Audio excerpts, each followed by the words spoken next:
I steeled my muscles and pushed like I'd never done before. But I could feel the tug of my ancestors, lost at sea, pulling on my ankles for me to join them.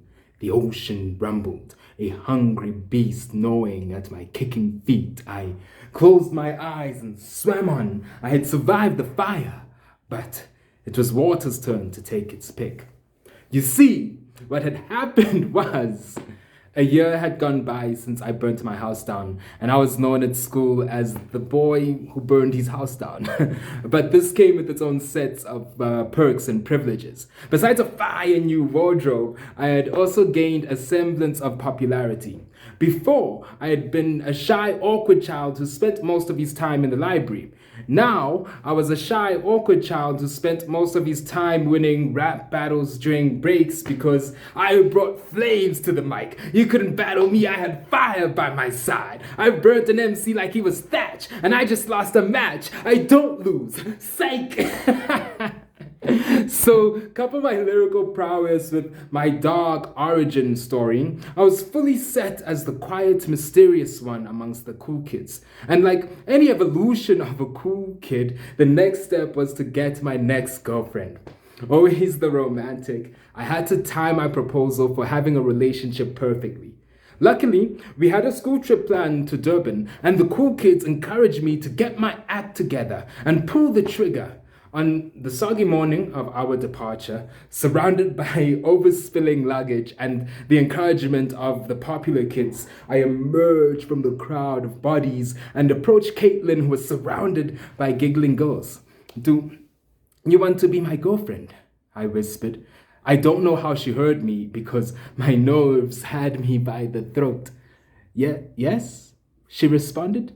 Tick!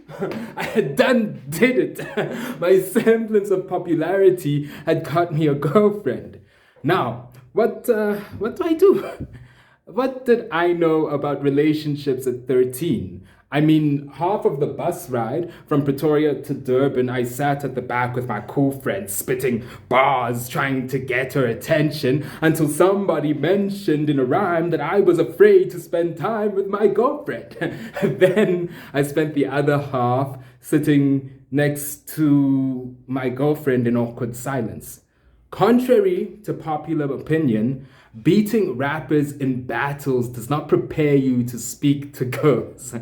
This carried on even when we got to Durban. Every time we were alone together, I would turn into the awkward shy child until her friends saved her or my friends saved me. This went on up until we had some free time by the seaside. We were all dressed in our swimming suit best, and for some reason, I thought this was the perfect moment to shine and to showcase my physical prowess. So I waited until Caitlin was settled with her friends on the beach, and I hit the waters. I freestyle stroked my way into the ocean, Baba. Remembering all my swimming lessons, the boy who burned his house down was on form. Atlantean god, even. I swam so far up until I was the only person in those dark waters. I couldn't tell if Caitlin could see me since she was a distant spot in the distance, but I waded in those deep waters a while, giving her ample opportunity to spot her courageous boyfriend. The sun was slowly starting to set, and the sea was emptying itself of people, and I was getting as wrinkled as my grandmother's stories. I started swimming back to shore, but something strange was happening.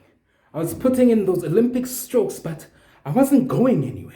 In fact, I was going backwards. I didn't know what it was at the time, but your boy had been caught in a riptide. I tried to push myself forward, but the shore was getting further away. If Caitlin had been a spot before, she was a dot now. I had to survive. We had a future together, a house in the country with 2 kids, a boy and a girl who would grow up to be scientists. I steeled my muscles and pushed like I'd never done before, but I could feel the tug of my ancestors, lost at sea, wanting me to join them. The ocean rumbled, a hungry beast gnawing at my kicking feet. I closed my eyes and swam on. I had survived the fire, but it was water's turn to take its pick. Friends, if you've ever stood at the mouth of death, you No, the horror that seized my body as my muscles gave out. I could feel myself sinking into the depths below. I was coughing and spluttering as the salt water danced with my lungs. I don't know how long I fought the waters and its spirits, but I was drenched and my body was aching, and I could hear a strange siren song playing in my ears. My body gave out. It had pushed as far as it go. As my final stroke, my hand finally hit softer. I opened my eyes and found myself on the emptying shore once more. I crawled out onto the soft sand, coughing and spouting water from my nose, collapsed onto my back. I stared up into the setting sky, waiting to get my breath back, and then I laughed. I had survived death and given life to my future, a future with Caitlin. I had to tell her. The ocean had given me courage, so I got up to find her, but there she was, coming towards me, and this was the moment I would cement our love with a breathless kiss. When she arrived, I wanted to hold her, tell her that I would fight for our love like I'd fought for my life. Xabiso, I don't think this is working. I think we have to break up. Her words washed over me, and in that moment I thought I had truly drowned. The waters could have me. Her words weighed heavier than sea salt in my lungs. I kept the story of my almost drowning to myself. But something changed that day. Your boy had gone to Durban, an awkward, shy child in love, and had come back an ocean with a broken heart.